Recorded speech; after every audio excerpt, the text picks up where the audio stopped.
Good morning. Ngasigi message haipetang yeng minarase ko ID card number 1 2 3 ko. Ahum sige manungda haitare ko amma khanbiro ko 1 khanba 2 khanba natraga 3 khanba ko. Ahambagi card ko ahambagi card se ko. Ngasigi oina ko haidi nangna khalliba nangna tawgadari potu gi matang da haitare ko.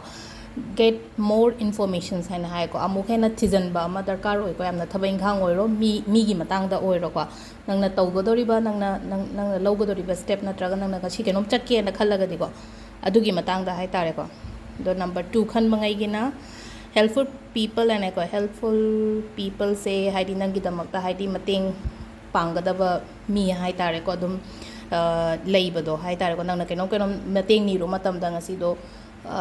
adum yarakani ko mina aduga ahum subagi sena haidi meditations brings answers in hai ko haidi kemta wakhan kemta thok traga di ngatang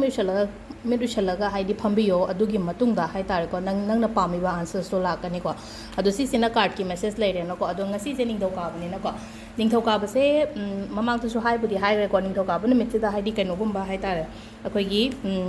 angobo machugi leigumba katpi ba hai tare ko ayuk sida ko angobo machugi lei katpa phiron se to matam angobo ma yahan biyo puritani khangde अकोगी चुनी दनी खंगदे को अदमाइना अदना अदगी लई अंगौब कटप खोटप लाइ यारे अदुगा अखोइना होरे नुंगदावरंगुंबा दु कटप मतम दको अखोगी संगोम खेरगुंबा कईगुंबा हौरा कटपसु याइको अदो ख्वाइदगी सुम फब रिलेशनशिप याम फहनदे हारगा दिको निंथौकाबा नुमितसेदा अखोगी